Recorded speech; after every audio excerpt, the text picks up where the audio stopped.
A jumper. He's not fancy today. Pomcell was kept safe at double-figure odds when they opened the odds. Has drifted 4 points, so around about spot on the tote. And number 14, Lucknow Fox, has been steady throughout at around the $15 mark. So all the action from the betting ring at this stage is certainly with Marcent and to a lesser degree Dancing Sculptor. The remaining runners have either held their position in the market or drifted. Now I've tipped Royal Cut for this race, number 10, at a good each-way quote on the tote. Won at Geelong, defeating Navajo Poet on that occasion. Palace Groom was behind him that day. Palace Groom then went on to win at Hamilton. Unfortunately, had to be put down after going amiss at Moonee Valley at his next start. Then he went to Bendigo. He battled on quite well behind Mr. Zig, and Mr. Zig have confirmed that form with a good win in the Stilgold Cup yesterday. That's a fairly strong form line. The bit I do like about Royal Cut is that he's back to the 1,600 metres. I think that suits him a lot better than what the 2,000 was last start. I think he's got a great each-way chance. I'm going to give number 5, Power Note, another chance. An inexplicable failure last start, but he did look good early in his campaign with Mark Bairstow when he came over from New Zealand. I can forgive him for that run. And number 8, Dancing Sculptor, as we've spoken about all day, just flies at this track and should be right in the action. But I thought number 10, Royal Cut, would be very hard to beat. The money in the ring suggests Marcent is the horse to follow. Thanks, John. So this is an open betting race, as was indicated through the quaddy dividends, as is being indicated. We're starting to see a good deal of confidence, though, tote-wise and also bookmaker-wise for number 1, Marcent. Yeah, that's obvious, isn't it, Adam? Look at the tote movements, 8.60 into 4.90 now. With bookmakers, Marcent has firmed a 1.5 and at $4.90 is still doing quite well there.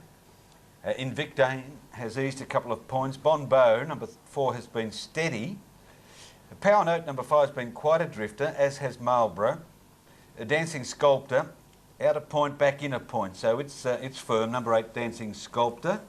Just please note on screen, you'll notice this is a little different, the Reed Technology screen, from the one we normally show you. This is actually their new updated one, and it shows them in order of favouritism on TAB figures. So just make note, if you're picking off this, that you have to pick out the saddlecloth number next to the horse rather than just assume that it's number 5. Well, yes, thanks for pointing that out, especially as at the top of the tree is number 1, Marcent, which can throw you a bit. So this is in order of favouritism, this screen. Just wondering whether this will be the norm or an option. It's a normal option, a new option. Okay. So you've got to be a little wary, don't you? New yes, players could get caught out. I know. Sometimes I look and just say to myself, it's the 5 horse. Yeah. Yeah. Okay. So watch that. But it did indicate that Marcent is the favourite. Very much so. Has been very heavily backed. And the second pick. Yeah. Good money here for number 8, Dancing Sculptor. This is a pretty solid go late. $8 into about $6.50 with the bookies. So you're shopping $1 better on the tote at the moment.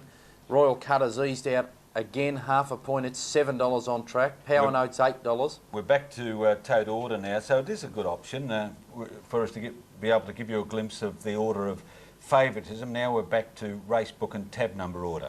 Yeah, no value at all on the tote for number 3, Invictane, $5.50 or $5.60. You can get $1 better on track. Marcent now has tumbled into its right odds on the tote at $4.40. They're just about set to go. It is favourite Marcent, they're off. Put them in a pretty good line too. Invictane bounced away quickly. So too Bonbeau, and on the outside Benbarra Knight going forward. Power Note just in behind them. Pomcell the outside and Marlborough on the outside wide going forward now. Followed by Royal Cut, then Dancing Sculptor off the track early. A length and a half away Moon Chase, a break of 2 lengths to Marcent. Settling third last on the inside, followed by Landowner, and a length and a half away Lucknow Fox inside the 1,200 metres. Dancing Sculptor on the outside, pulling pretty hard. Looks as though the saddle has slipped too on this fellow Dancing Sculptor. Yeah, I reckon it has. Lincoln Coffee sitting up very high. It's Dancing Sculptor by the 1,000 metres now. 2 lengths in front of in second placing Marlborough. A length and a half third the fence is Benbarra Knight, followed by Pomcell. Off the track is Royal Cut. 2.5 away Bonbeau on the inside of Invictane. The outside Moon Chase, followed by Power Note. The fence, it's outside Landowner. A length and a half to Marcent, and back of the tail is Lucknow Fox at the 650 on the outside. Marlborough putting some pressure on Dancing Sculptor. Sculptor. Coffee can't do much on Dancing Sculptor. The saddle did slip very early. Then Pomcell off the track as Royal Cut towards the leaders, followed on the inside by Power Note. Pulled to the outside now was Moonchase, so too Landowner. Marcen very wide approaching the turn, followed by Benbarra Knight. A length and a half in Victane Bonbo and Lucknow Fox. Out wide, Royal Cut now ranged up at the 250. Grab now Pomcell. Under pressure is Benbarra Knight, followed by Power Note getting out. Then Marlborough, followed by Moonchase, running a race of Marcen across the track at the 100-metre mark. Power Note on the outside, ranged up to tackle Royal Cut. Here's Lucknow Fox from well back, running out of ground, but Power Note wins by a half to Lucknow Fox, who's flown home second, a half away third Royal Cut, then Moonchase, Marcent, Landowner out wide, followed by Pomcell, then Dancing Sculptor, Bonbo, Invictane, second last Marlborough, and last in was Benbarra Knight. Well, there wasn't a cracker for it on the track, and it's been a drifter on the tape, but it's got the money. Number 5, Power Note. Expect $10.40, and what about the Flying Fox? Number 14, Lucknow Fox. Where did it come from? It's flashed home to get second. Looked a fairly simple race to work out, about 100 from home. You thought, well, the grey horse looks to have them covered, Power Note, and it's going to be a comfortable win over number 10, Royal Cut. And all of a sudden, you'll see its head appear here, Lucknow Fox. It's pulled about 5 lengths off him in the last 100 metres, Keith. Well, it's flown, hasn't it? In the yellow there, it's beaten all but the winner, number 5, Power Note. Again, Ray Huxley tipped them 10, 5 and 4, so he's found that winner. It'll be another big double. 5, 14 and 10. Here's John Bell before Totes. Yeah, thanks very much, Keith. I've got Mark Bairstow with me. Mark, I was saying before the race, we spoke to you at Hamilton, you gave the horse a good chance, but didn't fire that day, but today he's come out and looked good in winning. Yeah, he generally handles a dead track. I don't know whether the only excuse I can find at Hamilton, there was a very choppy in the straight. It was probably the last or second last race of the carnival. Maybe that upset him, but as I said up there, he is a horse with a lot of ability, but he's had a lot of problems, and obviously today, he felt all right, so it was good. Well, he looked good when you got him from New Zealand. He won his first 2 starts for you. It looked like he was going to just go straight to town and be a really good money spinner for you, but what have those problems been? He's had a lot of joint problems. The horse has, genuinely has had a lot of problems, and he's probably taken a while to find fitness, and today, obviously, the surface was givey, but wasn't as chopped up as it was at Hamilton, and obviously he stretched out well. Well, it's coming into the right time of year for him then, that being the case. Yeah, he likes the sting out of it, but he don't like it, real heavy. And no, it's a good win today, a good strong win, because he got back a fair way, and he done a good job. Well, the stable just keeps rolling on, producing winner after winner. Oh, I don't know. We just got to keep them going while they can. Yeah, it's good. Well, congratulations. Thanks, Johnny. Mark Bairstow there, the trainer of Power Note. Well, he was a 9-4 favourite there at Hamilton, didn't fire a shot, and today you're getting double-figure odds on the tote. He's paid $10.40. Which, well, in hindsight, is a good dividend, but it's hard to keep following these horses once they do disappoint like that. But, geez, if you're a Mark Bairstow follower, your pockets would have been lined over the last couple of months because he just keeps getting these horses to the line, and they're often at very good odds. It was 9-2 out to 7-1, so you've got a bit of value there. The money was really for Marcent. 5's into 7-2. It's run $4.20 on the tote, but was a little bit slow out of the gates and never really looked like it was going to be a winning chance. A couple of horses, I thought number 9 Moonchase, the jumper. He's a jumper of great promise. He looked a little bit big in the yard today, but he's run a very forward race, and I wouldn't think it'll be too long before he probably can win one on the flat before returns to the obstacles, but he is certainly a promising jumper. And Lucknow Fox, well, he's certainly come out of the ground today. He's a horse that looked, well, he showed a bit of promise. He won a couple on end earlier in his career, and Bill Pallett's got him now on that run. There won't be too long before Lucknow Fox wins. Royal Cut did a bit of work, was pushed out there 3 deep fairly early, got to the lead on the corner, but was really left a sitting shot for Power Note and Lucknow Fox. But Toby Bairstow, far too good again. Thanks, John, and it was far too good. Let's check the totes on that now. We hadn't checked all divvies. 10, 14, 3, 10 for number 5, Power Note. 14, Lucknow Fox, 5 even. 10, Royal Cut, 240.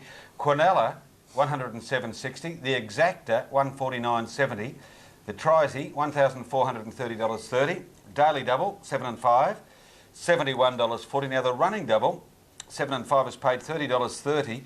Give you Ray Huxley's tips in the last. He hasn't missed a place getter, and he's found the winner in. He's found the winner in his 3 tips throughout the day, and in the last, his selection numbers in order are 5, 3, and 1. And you can see that the quaddie has been confirmed at $1,165.90. How are the quaddies looking at the Valley, Adam? Well, I've actually got those through. Our producer John Carney has just run them in for us. So let's go through them now so everyone knows where they stand with quaddies at the Valley. The favourite with the bookies, and clearly so, is number 1, Jillaby Gold. Also the favourite way through quaddies at $57. Number 2, Easy Plan, $1,284. Scratch 3. Number 4, Takashu Lee, $2,770. Number 5, Spot Alto at $125. Number 6, Blue Paul at $335. Number 7, Handy Present at $111. Number 8, Van Tune at $598. Number 9, Deep Diver at $431. Number 10, Quizzical, one of the popular ways, at $186. Number 11, Longshot Karamia at $1,144. And number 12, What a Crank at $619. So the favourite way all round, quaddies, bookies and tote. Well, not tote now because Spot Alto's just replaced it, but quaddies and bookies, number 1, Jillaby Gold through the quaddie, $57. Now, bookmakers have 7 of the 11 runners under double figure odds here, Adam, and the pole marker is the favourite. It's an easing favourite, but it's still quite short, and it's a lot shorter than the $4.80 on offer tote-wise. You're right, and I know Hutchie's tips for those wanting them in this race are 1 to beat 7 and 5, Jillaby Gold, Handy Present, Spot Alto. They do look the 3 major players, but I'm giving a definite winning hope to number 10, Quizzical. Jillaby Gold looks the leader from barrier 1, and I guess that's why it's favourite. Little suspect if it's pressured, nothing wrong with its last start, but it tends to be able to run brilliant time when it does it by itself, but if it has something eyeballing it, there's a little query over it. But it will help that Demasiato's not running, number 3, because it was a very quick beginner and would have put some early pressure on. But Blue Paul left the gate quickly at Cranbourne, a couple of starts back as well, so there's a watch on it. There's a couple of others that we might consider for our trifectas because they're a mile over and they are Deep Diver and What a Crank. They're both under double figure odds, and look at them on the tote, $22.90 and $13.10 respectively. Yeah, What a Crank's a very, very interesting runner for mine. No question this has got a lot of ability over in Tasmania. It's built up a very impressive record over there. I think we've just got to sort of keep in mind here that it is resuming from a spell. It has been quite a lengthy breakout, but Brian Gath wouldn't be bringing it to the races unless he fancied it to run some sort of a race here. So we better keep a big watch on it, I think, What a Crank. It wasn't overly impressive winning its first start for Gath's stable here, but it's been a fraction easy. Got out a point now, about $9 with bookies. So favourite Jillaby Gold, $3 on track, but easing. Numbers 5, Spot Alto and Handy Present are equal second picks at $4.50 with bookies. Then we get out to $5 Quizzical, about $8 Blue Paul, and $9 for number 9 Deep Diver, and also $9 number 12 What a Crank. So just starting to form itself up now, the market for this one. Jillaby Gold will run favourite, and deservedly so from the poll, but I think I wouldn't be afraid to bet against it, put it that way. I don't think it's any good thing by any means. Hutchie's just coming back in to join us now. I know he's tipped it on top, but at the same time, if you follow Hutchie's tips, you know that he's always looking for the value. And at $4.50, well, it looks good at the moment, but I can assure you it won't stay that price because it's much, much shorter on track. Hutch, Jillaby Gold, $3 with the bookies on track, bigger on the tote. Nothing could be a good thing in this race. And I'm glad you reckon I'm looking for a bit of value. A lot of people reckon that I tip too many shorties. Well, there's two. I mean, obviously, what you do is you tips off the fields, and then you see what the odds are, and say, well, hang on, this is paying well, and this is not paying well. Look, this is a very smart mare, but it's a very good race, isn't it? I mean, I can see some pressure here at the start. I like leaders in these races. 1940, you've got to back leaders, but this is probably one of her biggest tests today. I do like the fact that she went. She got beaten 7.5 metres in 1:59.1 for the journey of 2230 last start. If she is able to reproduce that sort of form, she's a natural leader. She likes leading in her race. I think she's going to be very hard to beat. But she's no good thing. There's the prices on the screen at the moment. I think she's good value at $4.30 though. She did have a pretty cosy run last start. I marked her a 3-to-1 chance in this race. Now Spot Alto's a smart horse, and he's probably come up against some super fields at his last couple. He won at Fours on at Horse, and then he went to Moonee Valley in that Robert E. Lee race where they ran 159.1. Adam Wise ran second. Exactly, in it. the You're forms talking, there. yeah, you're talking Silk Department there, and you're also talking Silk Department about Handy Present last start when he ran What about the time? 158.3. I mean, that was caused by front runners going full bore up front, but it was a terrific effort. And I think he's going to be very hard to beat too. They're my 3 in the race, 1, 7 and 5, but I give chances to 6 Blue Paul. John Justice mentioned that he may be driven aggressively today, and that could hurt Jillaby Gold's chances, because if they have a bit of a speed duel up front, it'll suit horses like Handy Did bring the Present, best Spot out in the Elder. horse when driven aggressively at Cranbourne, didn't it? It was a Blue Paul we hadn't seen before. Well, Alan Mitchie drove it on that occasion. It came out of barrier 7 and went to the lead over the mile at Cranbourne, and it's a bit hard to lead from out wide over the mile at Cranbourne, and went 158. I mean, that Blue Paul, I must reiterate, that Blue Paul has got a very good chance in this, but I haven't seen that Blue Paul that often. I mean, at Donkey League, the field won by about 20 metres. He gave me a lot of confidence because Kevlar used to give him a dead set kicking back in Tasmania, so Yeah, sort of think we might have a nice horse. But $4.90 for Quizzical. Fairy Tale Swan Song, it's a possibility. Oh yes, Very I good think mare. that now there's a mare that can take advantage of speed up front, Quizzical. She's a lovely sit sprint mare. She was probably had to be used up just a little bit too much last start. When the pace went off, Chris went to the death. She's never liked the corners though, has she? She's No. always, it's been a problem for her. She's just so big, and I think that's been a problem for her through her career, but she's done a good job to overcome that, and look, she's had a terrific career, and whatever she does, she'll go out fighting today, that's for sure. No, it doesn't matter. Well, there's the A few scene, women that were a before bit the big and start couldn't get there. round corners.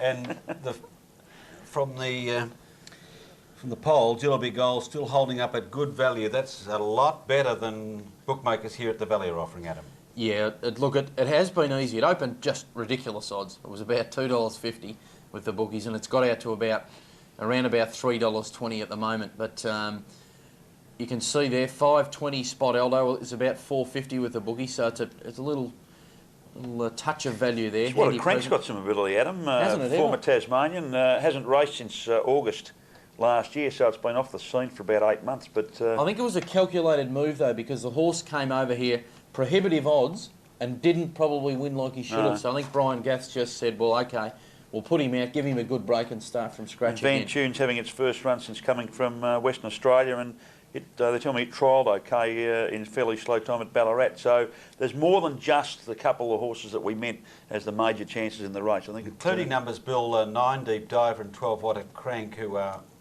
well, Deep Dive is nearly 10 points over, and What a Crank is 4 or 5 points over. I think the fact that What a Crank's only $14.50 on the TAB in this top class field indicates it's given a good chance by connections. Yeah, I think you could do a lot worse than throw a few dollars on him, at least as a saver.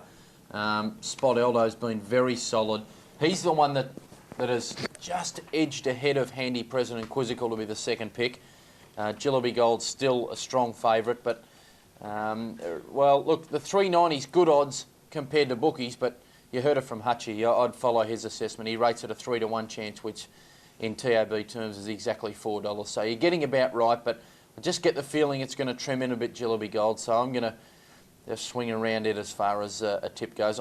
I'm actually going to go each way for a Handy Present, number 7, to beat number 10, Quizzical, and I'll pop in Jillaby Gold as my third pick, giving it a hope to Spot Eldo, and definitely a watch on What a Crank. Looking forward to this race because there'll be a lot of coming winners out of it. Brian Markovic is one of the owners of Quizzical. How come it's having, maybe its last race? Isn't it? No, it's actually in foal. Oh, yeah, right. it's. I think it would be around about, I'd say it'd be 4 months in foal. So she's a mum to be, and she's well in the market at $5.30. She's on the second line of betting here. Yeah, Noel Alexander has had a wonderful record with fillies and mares over the years, and he's been able to get the best out of this mare who, excuse me, who broke down as an early 3-year-old, didn't race because of her huge size as a 2-year-old, and yeah, they've got a good career out of her, and hopefully she can go on to be a good mum after this, but maybe she can go out on a winning note. We're speaking of Quizzical, she'll carry the Kermit the Frog colours, 2 out on the back row for Noel Alexander. They're just about set. The favourite, Jillaby Gold, $3.50, drawn the pole, looks the leader. They're set. Here's Dan Malecki. And they're racing. Jillaby Gold begin very quickly from barrier number 1. Blue Paul came out running 2, and they're going to match motors early. Blue Paul on the outside of Jillaby Gold. And they're 5 metres to Takashuli, trying to come across into the running line. Jillaby Gold holding Blue Paul out at the moment. Deep Diver gets through to third, the fence. Easy Plan dropped to the rail. Spot Alto's in the running line 6th at the moment. On its back, Quizzical. Van Tune kept wide. And then came Long Shot Caramere, 3 metres to Handy President, 8 metres away. What a crank, 60 metres first to last. And they went 22.5 the lead time. Jellyby Gold held out Blue Paul, but they flew early. Third, the inside was Deep Diver. 6 metres to Takashu Lee. Another 4 metres to Easy Plan. It's inside Spot Alto. 4 metres to Quizzical. 8 metres to Long Shot Caramere. 3 metres a Handy Present. Van Tune now back to the rails and 6 metres away. What a crank, about 35 off the lead. 1200 to go. The first quarter in 29.4. And on the inside, Jellyby Gold. Eyeballed by Blue Paul, who maintains the pressure. Takashu Lee is on the outside of Deep Diver. 3 back the fence is Easy Plan. Now Quizzical comes out 3 deep around Spot Alto. Van Tune 1 off the fence. Long Shot Caramere around it. Handy Present 3 deep as Quizzical has a crack for the lead and she'll get it. Quizzical went around Jellyby Gold with a lap to go. So Quizzical in front. Jellyby Gold second. Blue Paul third. Deep Diver 3 back the fence. Takashu Lee in the 1-1. 3 wide Long Shot Caramere goes forward. 4 back the inside Easy Plan. Spot Alto around it. Handy Present 3 deep with the trail. And then What a Crank coming out wide and Van Tune. Second quarter in 30.8. And Quizzical into the back straight. Led 1.5 metres to Blue Paul. 2 metres away third. Long Shot Caramere. Jellyby Gold fourth the fence. Then Takashu Lee. Handy Present 3 deep with the trail. Spot Alto on its back. And then Deep Diver 3 back the fence. Trying to get 1 off the rail from Easy Plan. Van Tune and What a Crank wide and last.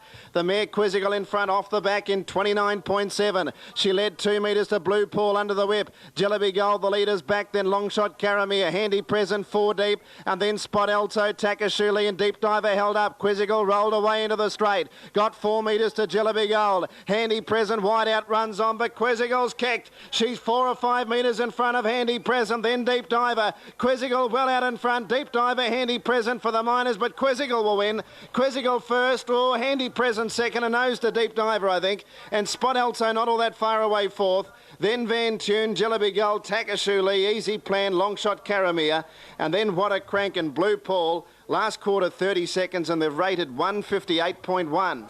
Oh, 158.1. Well, I'll hand this one over to you, Hutch, but I haven't seen as good a drive as that at the Valley for a long time. It's a brilliant drive, especially, Adam, when you were telling us how, and also Chris telling us how Quizzical can't get around corners.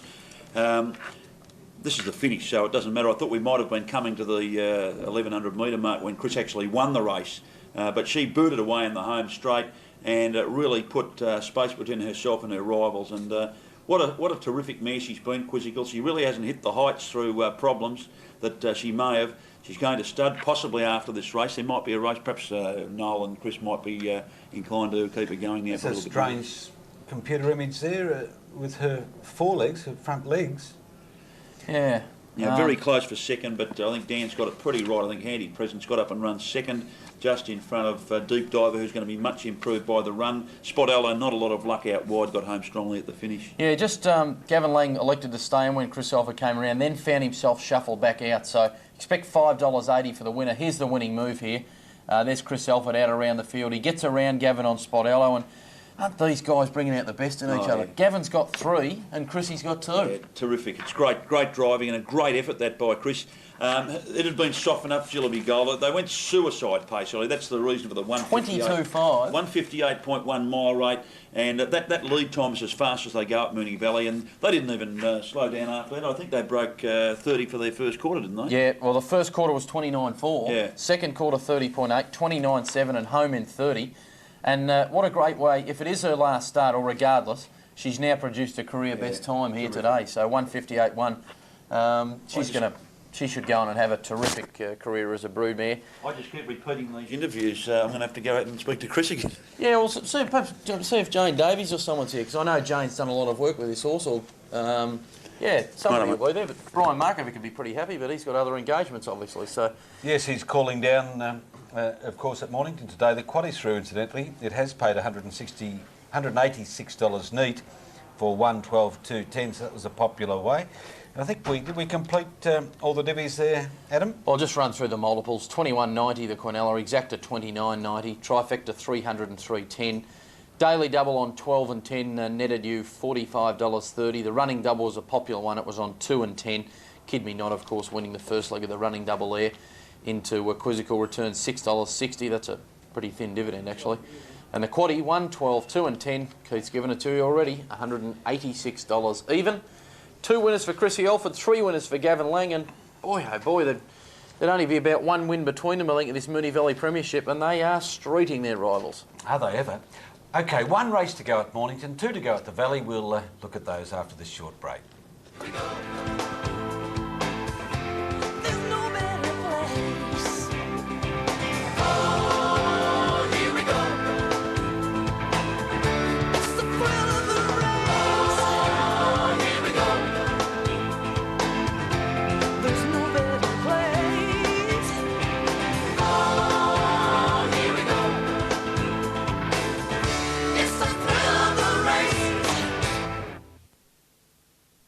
UK Today investigates lifestyle, arts, entertainment and history from Britain.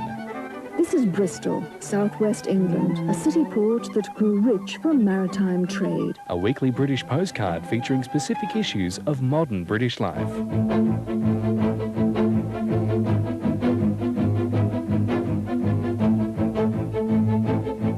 Britain's UK Today, each week here on Channel 31.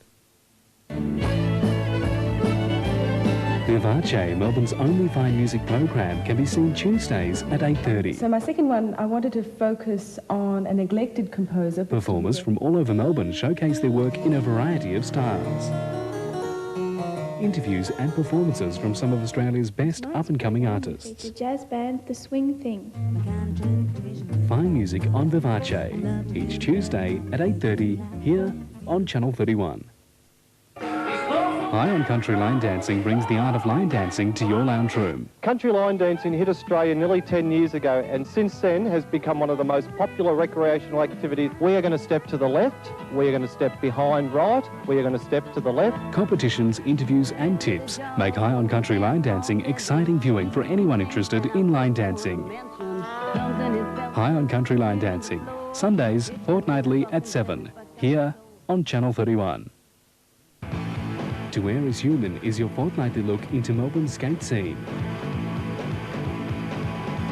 Interviews, music, competitions and the latest styles on To Where Is Human. Because a skateboard doesn't belong on the road or on the footpath in their eyes, it's like, oh, you're not allowed. So you can really arc a turn really well. Keep up to date with the best on Melbourne's skate scene on To Where Is Human, Thursdays each fortnight on Channel 31.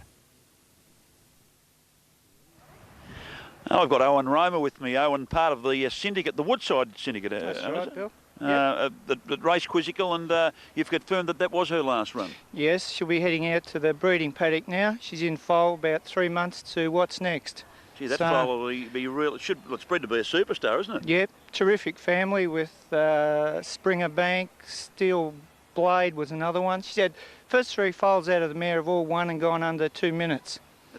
One of Ron Pocock's? Yeah, we bought them all from Ron, and we've got a 2-year-old at home that Noel thinks is very good for next year as well. I just forget its name at the moment. Yeah, I know how you feel. You've been in quite a few nice horses. I mean, Can't Thunder's the one that springs, just retired. Springs to mind. It's gone to stud, so we're pleased for that. And is that your background in harness racing, Owen? I mean, where did you get started? Started off with one with Bulldog Nicholson, a bit of a character. We've all been there. Yeah, with Frontier Fighter. He won 14 for us. Then another couple won 4 and another 10. But this syndicate with Brian Markovic has been terrific.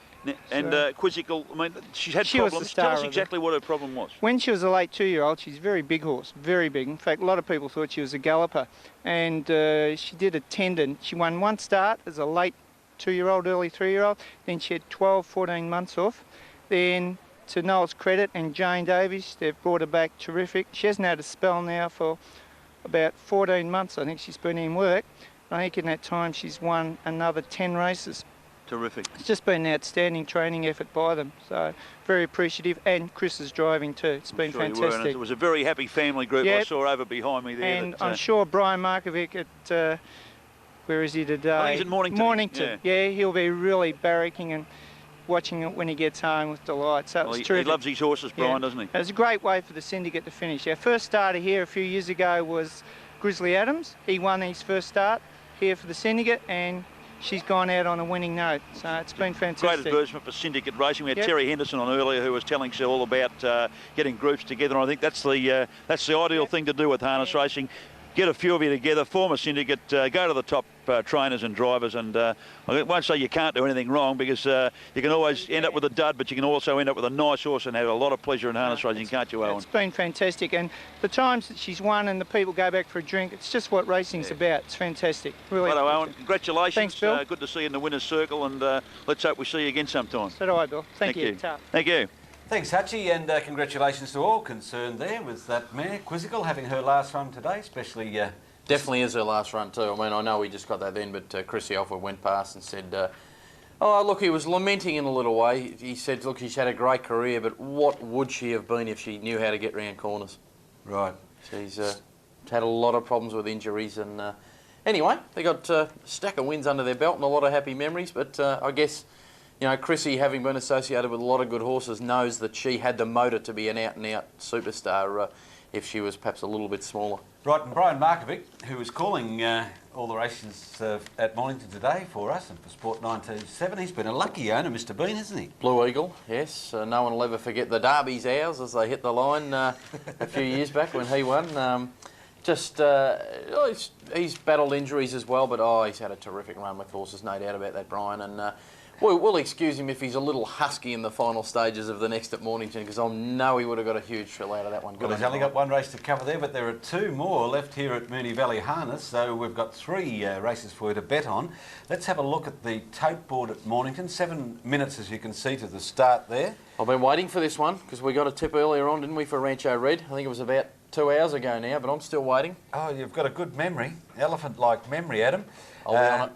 Yes, that came from the horse's mouth, so to speak, too, from Jim Marconi, the trainer of Rancho Red, who told John Bell earlier that he was pretty confident with Rancho Red. It's getting out to reasonable odds. Chaplin is at $4.80. Rancho Red's a favourite at $4.40. Others, there's a few of these well in contention, including number 3, Straits Code. At $7.90 is a point or two over the odds. Phantom Ranch. Now let's have a look at Phantom Ranch. It's first up today. It's a 5-year-old. It's trained on the track. It hasn't raced since August, but it's under double-figure odds with bookmakers, and it's a $20 job, tote-wise. So if you fancy the Phantom, you're getting way overs there. Unquiet Times.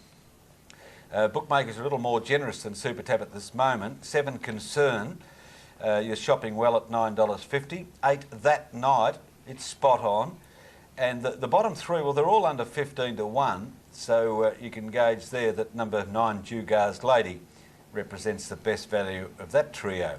The favourite, Rancho Red, it's got a shaky hold on favouritism because it has eased twice, half a point each time. It's eased a full point, and the $4.50 is spot on with what bookmakers are offering at Mornington. It's the last of 8 there, and there's 5 minutes of betting time only remaining. And punters are warming up to the punt here because there's 50 grand in the win pool, 27, nearly 28 in the place pool, and with the human nature being what it is, most of us bet late, although it's advisable to get on before you miss out, isn't it? This tote pool on the last, I'm sure, will be quite big, and what we do need is a little bit of assistance from our man on site. That's John Bell, and here he is. Yeah, thanks very much, Keith. I've just got Steve Vella just joining me now. Steve rode the last winner in Power Note, and Steve, it's probably a good turnaround for you because you've had some troubled times over the recent years, I suppose. Yeah, well, I've had a lot of trouble in the recent years, but the last 6 months I've been out with a dislocated shoulder and had to have it reconstructed, and I've come back pretty strong and feeling pretty well, and I've rode a couple of winners for Mark now, and hopefully I'll get going. It continued a bit of a horror patch in injuries for you because you had both arms broken at one stage. Whenever you seemed to get back into the main fray of riding, something would pull you back. But I suppose you're desperately hoping that you'll be injury-free for a couple of years now. Well, forever, obviously, but, you know, with the fingers crossed. Yeah, well, in 93 I broke both my arms. I had 2 years off, and I come back. And I just got going again, rode a lot of winners, and I had this shoulder problem. And since then, I've been off, and hopefully now I'm injury-free.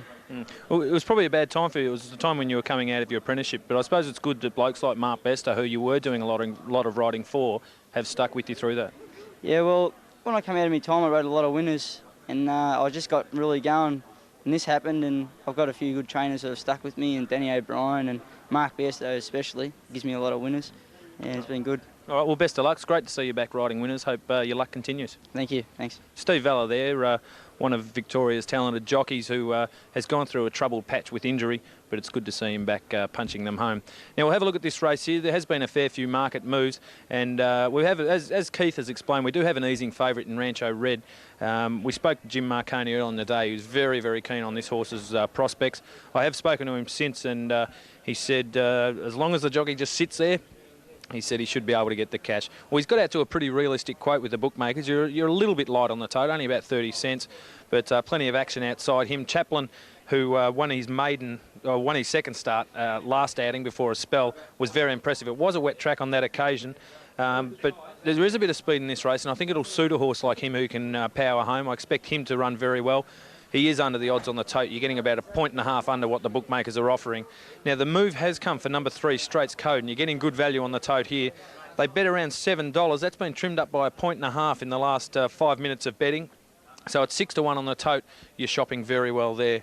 Number 4, Phantom Ranch, who won his debut before two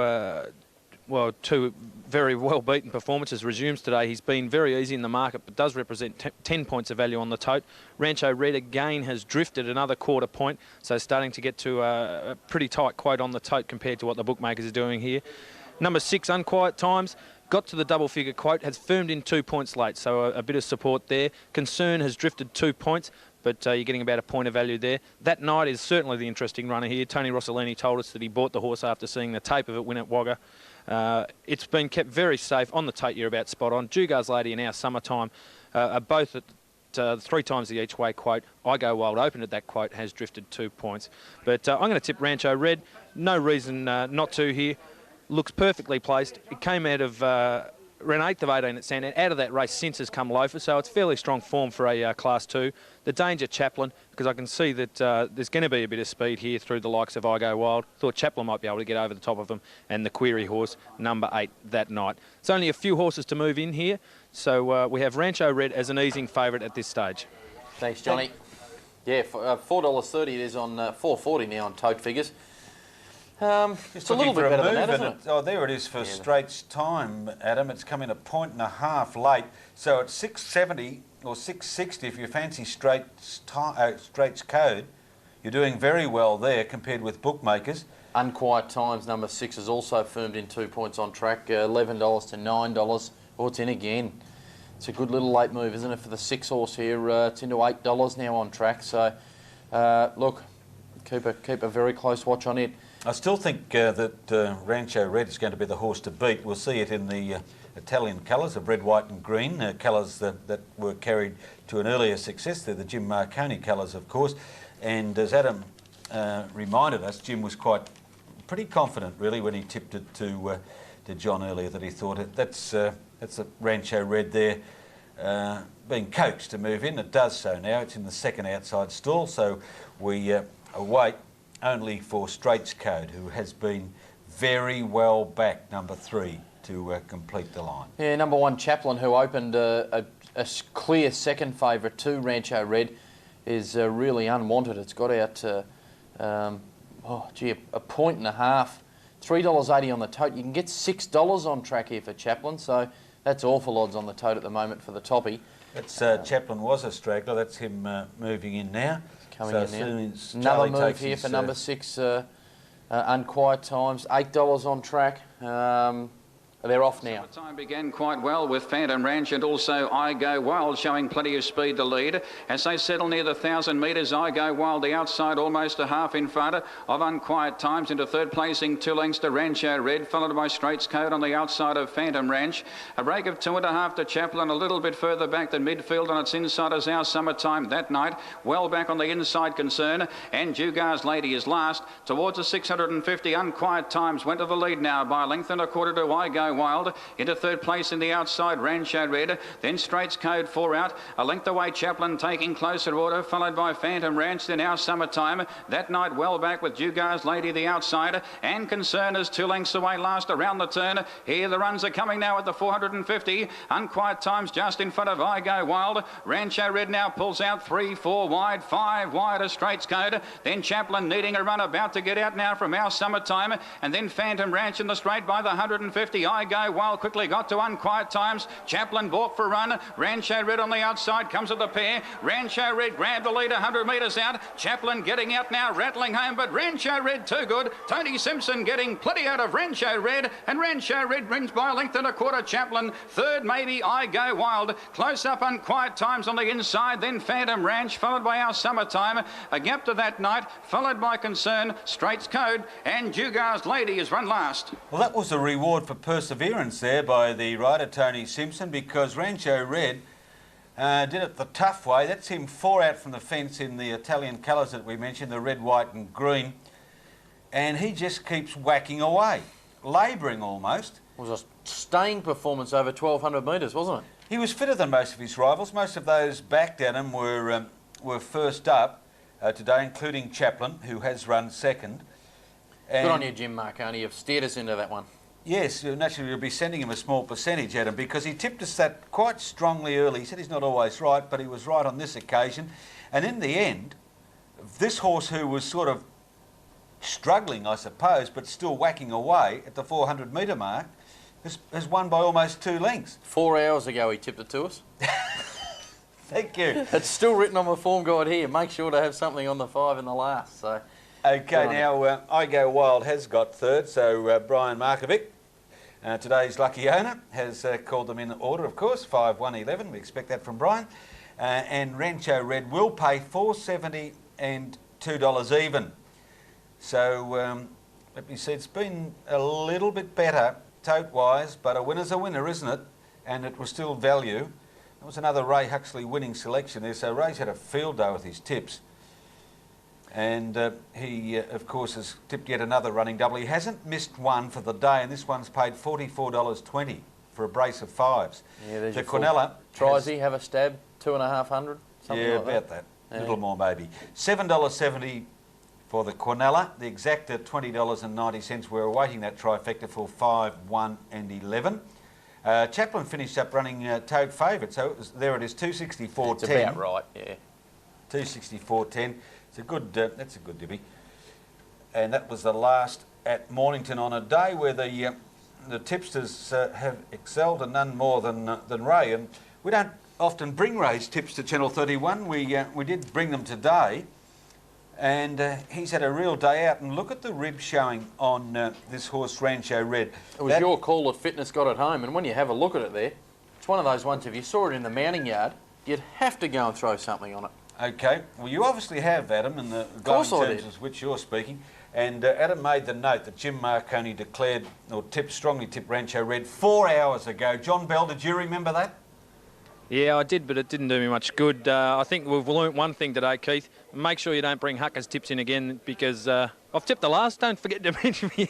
He's shown us all up today. Well done. Leave him at home next time. But Rancho Red there, as you said, Jim did give us a nice push for it early on, and it's been a good effort to win. As he said, told the jockey, just make sure you sit and steer on this one, and that's exactly what he did.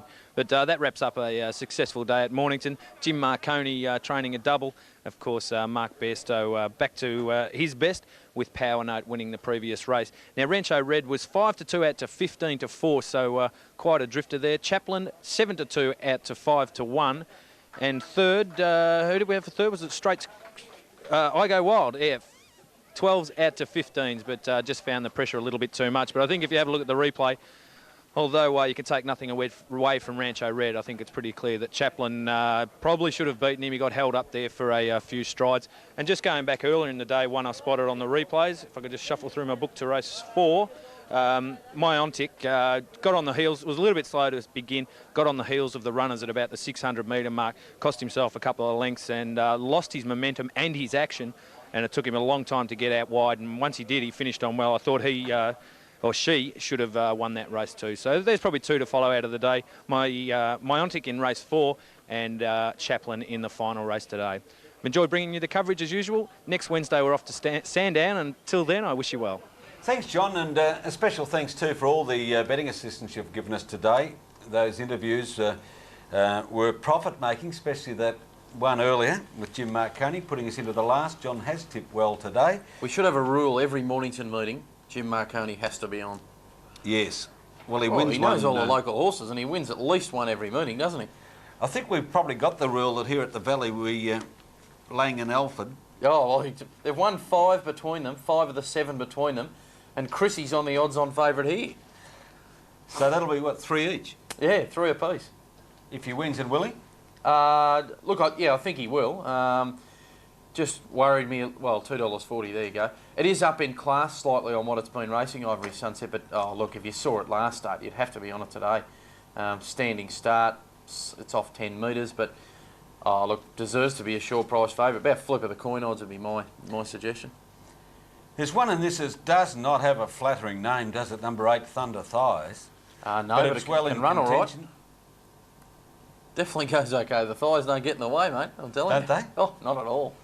No, it goes well. Ready to run a big race here. Fitter for some recent racing.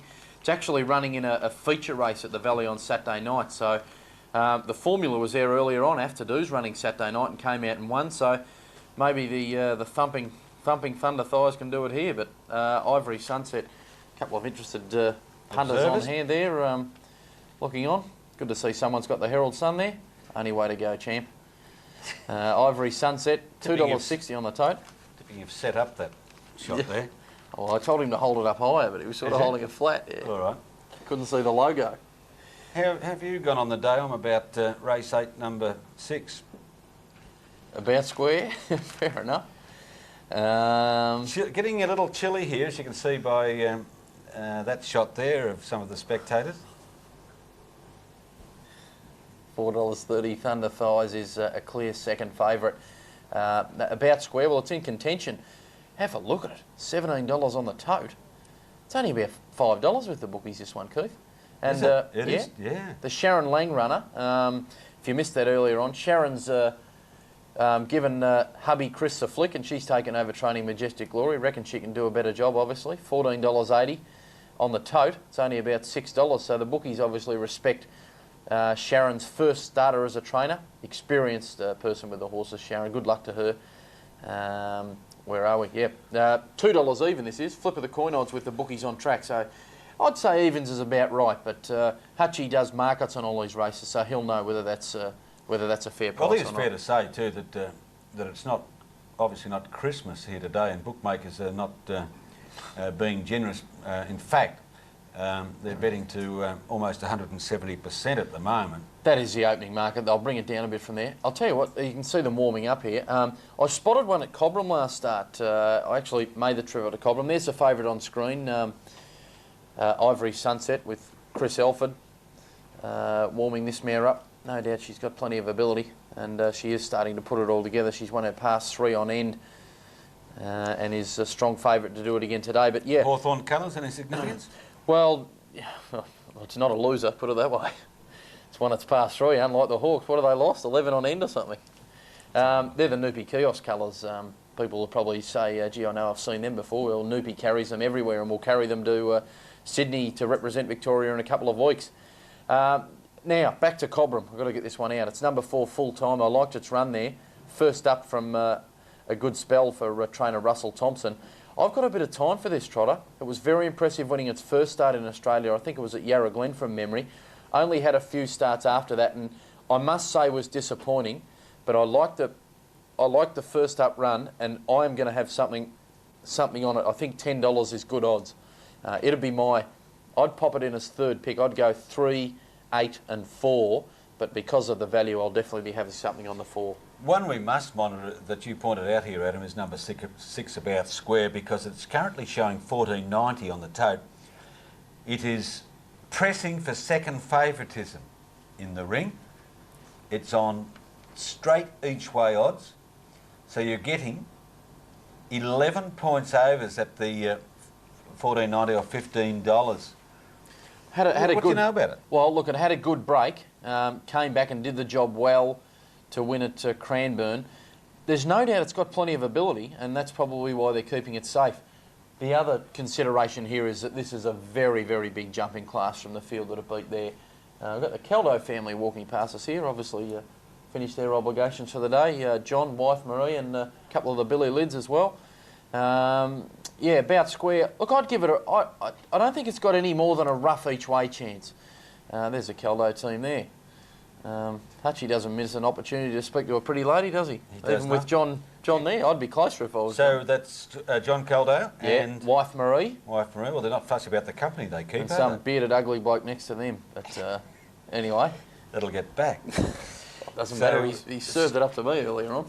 John obviously finished for the day. Yeah, no drive in the last for John. So they basically John grew up or spent most of his formative years up at Echuca, and the family moved down. I would say it'd be 18 months ago now to Melton. Yeah, it might be 12 months or so back. They moved from Echuca down to Melton to take up a property, and the flexibility and freedom it must have given, particularly the younger members of the family like John and Marie, just to have them within half an hour of the valley instead of, I would say, Echuca would be 2.5 hours away.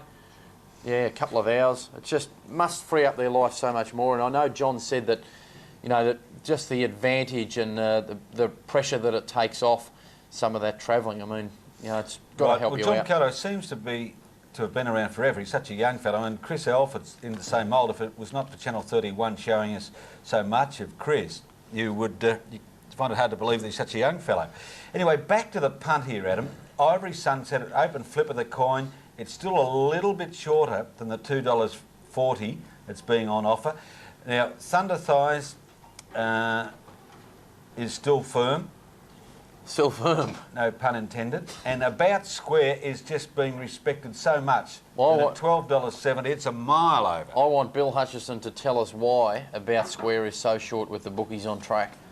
And he's joining us now. Well, I'll go the other way, Adam. I want you to tell me why it's such good odds on the tote. Okay. Well, could one of you supply either answer? Okay, because I'll have a side bet with you that full-time beats at home. Full-time? Yep. Well, you got me. Okay. We'll work out a little wager there. Well, how much? 50? 50, yeah, sweet. You're on. Now, About Square, I was most impressed by its win at Cranbourne. I know it's up in class a bit, but it beat a horse of the future in Tunisian there, and I've tipped it on top. I know Ivory Sunset is the one to beat. It's won its last 3. It's a very nice trotter, and it's just starting to come solid now. I think it was making a few mistakes early on. I guess it can be justified as being a reasonably short price favourite, but I have tipped against it. It was huge last start. I mean, 3 wide most of the trip, but the only thing I'd say, interrupting, is that at Bendigo and Ballarat you seem to be able to do that, as we see Gerard Lawler and Kylie Harrison. Could we just pause for just a quick word, because a lot of viewers would not realise that There's this Sharon young Lang lady there. on Sharon screen, Kylie Harrison, is City Harness Racing's first cadet stipendiary steward. Yes, yeah, that's right. And in fact, as far as I know, she's the first full-time female steward that actually works at Metropolitan Tracks. So that is a... It's not polite to ask a lady's age, but I mean, she's obviously a young woman. Barry Alford there. Yeah. Is Barry taking his position to have a look at Ivory? Perhaps he wants to get in the stewards, although his misses have been playing up. Well, Sharon Lang downstairs, this is her first runner as a trainer.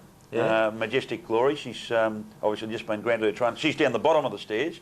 Barry Alford's halfway up the stairs, and there's Kylie. All right, well, we're surviving as 3 token males in Were the you sport. asking how old Kylie was?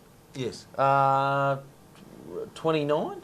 Oh, look, you can only shoot me. I can only get shot down here, can't I? 29. All right. I'd say 29. Okay, now... There you go, a couple About of the same age as Ivory Kelly Sunset. Kersley, I think they're friends. You're shopping okay at 220. Sharon in disguise. Thunder Thighs is unders. About Square is overs. She's got a cap pulled down over her face and she's wearing a fluorescent suit. Well, I think that's what the trainers wear to make sure they don't... I don't know. Okay, close to the start Just looking for a here. job as a barrier attendant. Watch for Ivory Sunset. It has drawn Racing. 3. Miss Catherine galloped out for a short distance. Now Majestic Glory is going to lead. Into second, Ivory Sunset began like a rocket and is going to go up and challenge very quickly. Third full time, Waikerie Gold around it, about 6 metres away, Miss Catherine getting going again. Then about square, Phoenix Foundry, Indiana Lee. 15 metres to Thunder Thighs, and Mary's Child is a long last.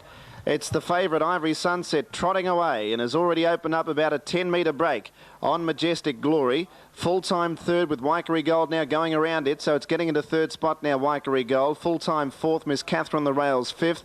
Then about square, next the inside Phoenix Foundry from Indiana Lee. 15 metres away to Thunder Thighs and 25 to Mary's Child.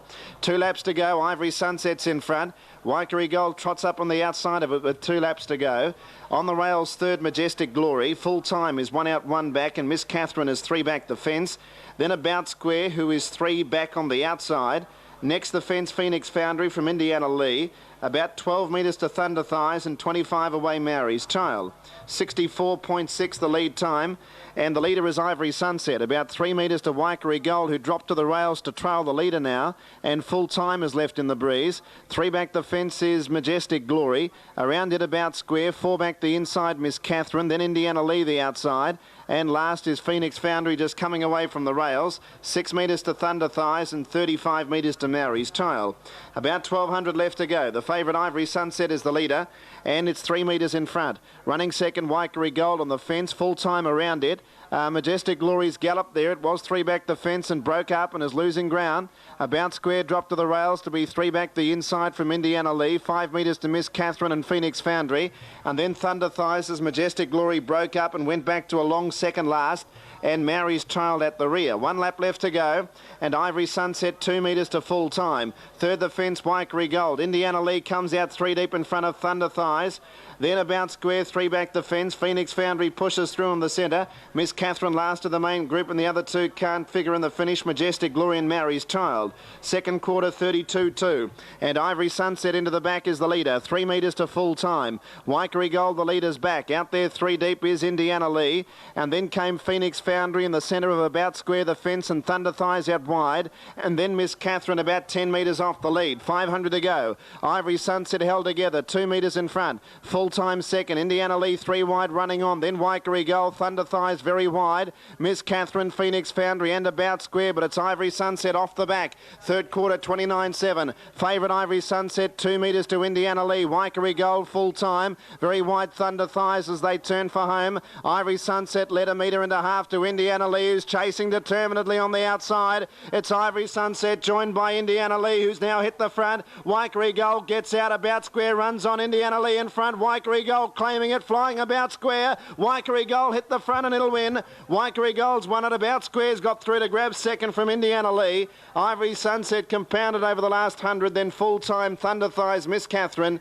Phoenix Foundry, Majestic Glory, and last in Mary's Child, the last quarter 30.9. 5, 6 and 9 will be the numbers. What can you say? Didn't that race change? Well, I can't believe Ivory Sunset gave up like that, Adam. I mean, it's been racing terrific. As you said, it's at 3 wide the last 1,400 metres of Bendigo. You know what? The little thing that comes back now, the fact that Chris Elford said we haven't done much with it since Bendigo. Remember Bendigo was the end of 3 runs in rapid it had succession, 3 runs in a week. And it was the best run of its career. I would just say... What about getting through on the fence there, the good thing beaten about square? Yeah, you've